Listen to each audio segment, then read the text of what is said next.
I mean, wow. This is why we do the hobby, right? Because of awesomeness like this. This is Horus Ascended, which is available from Forge World and has been gloriously painted to level 5 painting standard by Den of Imagination Painting Studios. Thank you, Den. This is, wow. I'll put links in the video description below to Den of Imagination and to Forge World. And in this video, I just want to talk about it. I think it's about time that we talked about Horus, the War Master. It was said that he was the first found son, that he was found 30 years before any other Primarch, and therefore he and the Emperor developed a very special bond, as he and the Emperor spent 30 years campaigning at the start of the Great Crusade before any other Primarch was found. Of course, this is a lie. Alfarius was found first, and even before them, the Emperor spent a long time chatting to another Primarch, and that Primarch was Magnus. While the Primarchs gestated in their pods deep below the Imperial Palace before they were even scattered across the galaxy by the ruinous powers, the Emperor Magnus had a good chat. Before Magnus was even born, he and the Emperor flew across the Great Ocean together, the Immaterium, the Warp. So the first Primarch that the Emperor really got to know was Magnus the Red. It was also said of Horus that he was the most beloved by all, but of course this was a lie because Curse didn't love anyone, and Sanguinius was the most beloved by all. Even Horus loved Sanguinius the most. Horus himself said that if any other Primarch had been given the powers of War Master of the Imperium, if any other Primarch had been made the War Master, he'd have been a little bit upset, unless that person was Sanguinius. Because of course, no one could be upset with Sanguinius. He was the best of them. He was the most noble of them. And he and Horus were best of friends, which of course makes the ending on the Vengeful Spirit even more tragic. Of course we know the story. Horus fell to chaos, as did Angron, Fulgrim, Mortarion, and Magnus. Horus was stabbed by a demon blade, a blade that was created in the depths of the warp, a blade designed to kill a Primarch. And then Horus's sons, Abaddon and some others of the sons of Horus, carried his body inside the Serpent Lodge on Davin, where he was resurrected, came out all bad, came out touched by chaos. And from that moment his fate was sealed, and the fate of the galaxy was sealed, and essentially at that moment the Horus heresy began, even though the first shots fired in anger wouldn't be fired for a couple of years yet. But then of course Horus was not the first to fall to chaos.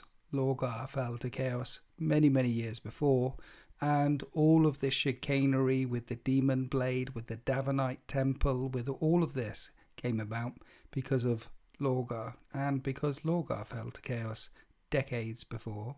A great game was afoot, regicide on a galactic scale, the forces of chaos against the Emperor of mankind. Then the rest is history. We all know what happens. Giant battles, a couple of Primarchs die, the Siege of Terror, Golden Throne, 10,000 years, here we are now, everyone's going to get eaten by Tyranids, enjoy 40k, have fun. But let's rewind a bit, because Horus's transformation at the Serpent Lodge on Davin wasn't the first time he transformed, and it wasn't the first time he was resurrected in any way, shape or form. Many years later, during the Horus heresy, Horus himself went to Moloch. He went through the same portal on Moloch that the Emperor of Mankind had gone through in order to steal fire from the Chaos Gods. Fire from the Chaos Gods, which he used to complete the Primarch project with. Then, deep in the warp, Horus followed the same paths that the Emperor had travelled before and said he bested the Chaos Gods and stole fire from them as well and became Horus Ascended. He levelled up. Of course, Horus was chosen as the Chaos Gods' favoured champion, so it's unlikely that he stole anything from them. It's more likely that when he went into the warp, he had some battles, he had this, and it was tough. And the Chaos Gods made him think as though he was stealing fire from them, but really, they were empowering him, which raises the question, did the same thing happen with the Emperor? Did he really steal the fire from the gods, just as Prometheus stole fire from the gods and gave it to humanity? Or did the forces of chaos also allow him to take a little bit of fire, a little bit of warp out of the Immaterium and into real space in order to create the Primarchs, and therefore lead the galaxy into wrath and ruin. Maybe the forces of chaos, or at least Tzeentch wanted the Primarchs to be born because Tzeentch, changing things, manipulating things, knew eventually Horus Heresy would come, and then knew eventually Great Rift would come. Maybe this is all part of the plan. Who knows? And that's the great thing about the Black Library books, and that's the great thing about this narrative that Games Workshop are leading us down. We don't really know the truth. All we know are versions of the truth. So now let's talk about the game and the rules for this model. This is Horus Ascended, which in Horus Heresy is 1,000 points, but you could run him as the normal Horus model if you want to. It's your 40k, it's your model. Play 40k or 30k in this case, however you want to. At 600 points, Horus on his own is by far and away the most expensive Primarch there is. At 1,000 points, he's much more expensive than any super heavy tank. He's more expensive than a Warhound Titan, which Horus Ascended, this model, could bitch slap into oblivion. So let's talk about his stats. Not Horus Ascended, just Horus on his own. Weapon skill 8 is the highest it gets in the Horus Heresy, and there's only a couple of Primarchs that have a weapon skill of 8. On the bad guy's side, Horus himself, as well as Kurz, Angron and Fulgrim. And then on the good guy's side, you've got Sanguinius, Dawn, the Russ and the Lion.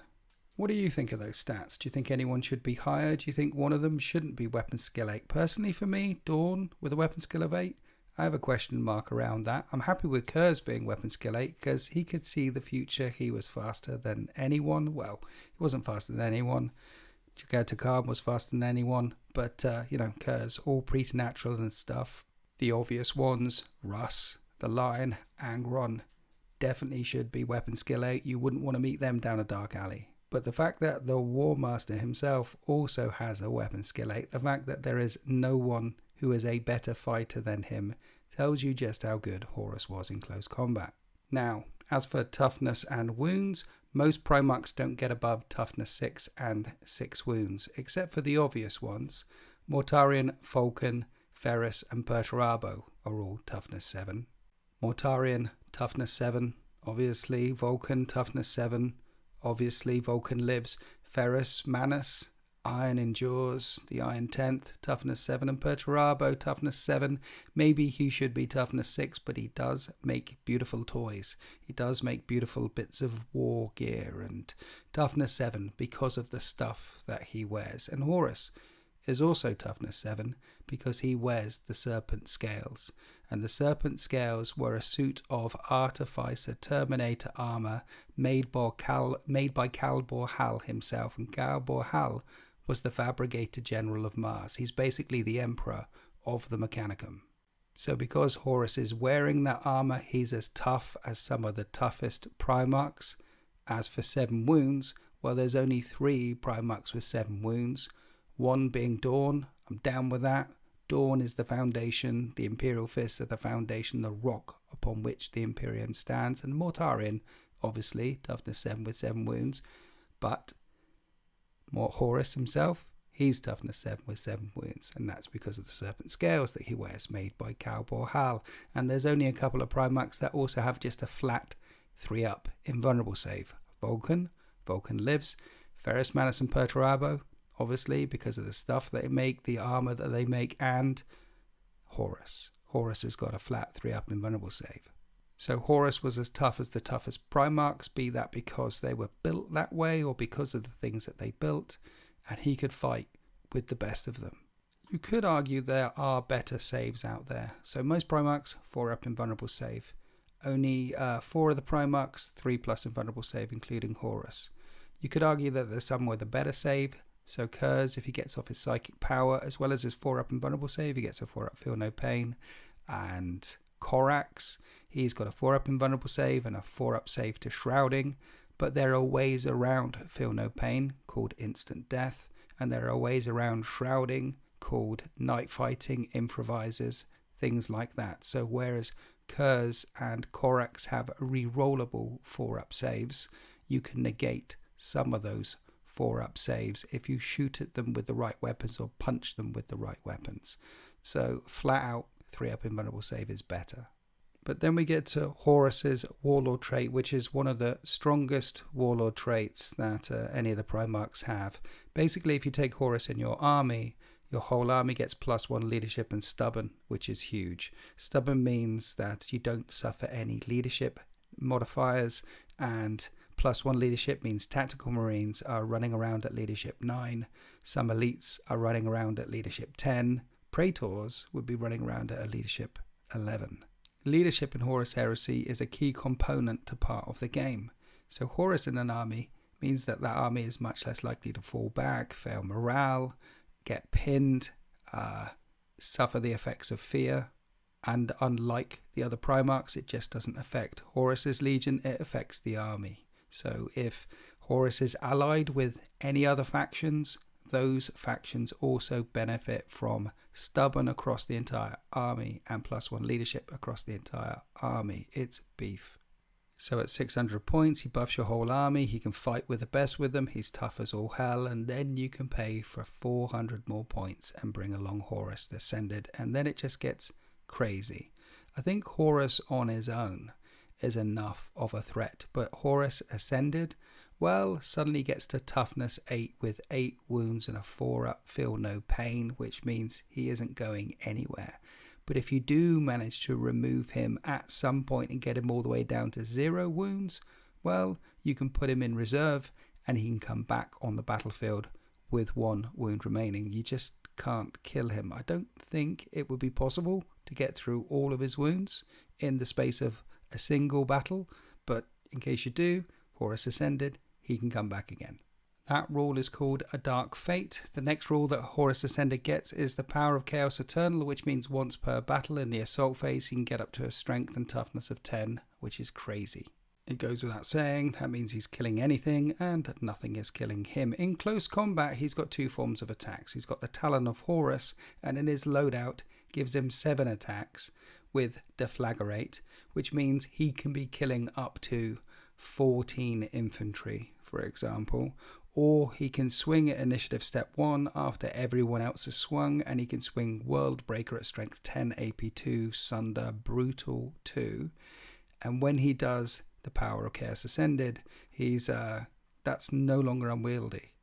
So he's got a weapon to dish out many attacks and a weapon to dish out big, sundering, brutal 2 attacks. When he's Horus Ascended as well, he also gets Rage 3. What does Rage 3 mean? Well, with his loadout, 7 attacks. Rage 3 means an extra 3 attacks on the charge. So 11 attacks on the charge, hitting on 2s against infantry, wounding on 2s with the Deflagrate. That's a potential death of 22 Marines in 1 round of combat, which is insane. No other Primarch can dish out that amount of punishment, but then no other Primarch costs 1,000 points. Lastly, Horus Ascended gets the Spreading Corruption. The Spreading Corruption allows you to unlock corrupted units for 25 points a unit. Corrupted units are a thing that only Word Bearers can unlock, and Horus Ascended. Corrupted units, demonic units, possessed units, the Spreading Corruption. Corrupted units gain Fear 1, psychic weapons and force weapons gain instant death, and corrupted units can never fail morale. Instead, they just take D3 wounds instead.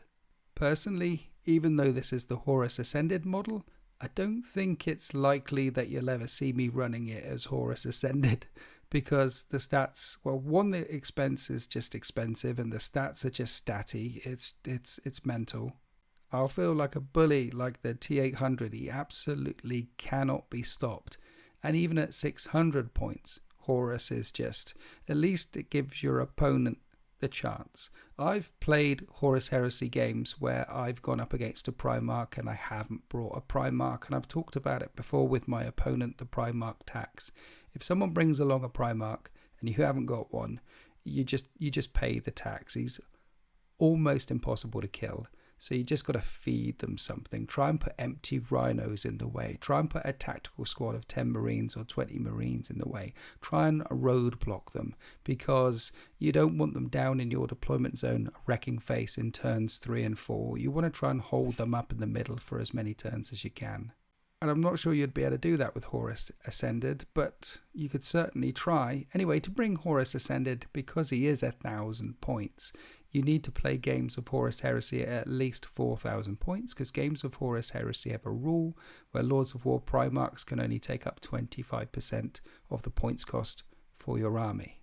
I mean, 4,000 points is a lot of gun you could point at Horus Ascended, but even turbo laser destructors aren't. They're immune to instant death. They have Eternal Warrior. The best way to take down Primarchs is with brutal weapons. The best way is with Dreadnoughts at Brutal 2 or other Primarchs with Dreadnoughts at Brutal 3 or other Primarchs with Brutal 2. But Dreadnoughts at Brutal 3, well, they tend to die before they even get a chance to hit your Primarch. You fight at initiative order. Primarchs have a higher initiative. Dead Dreadnought.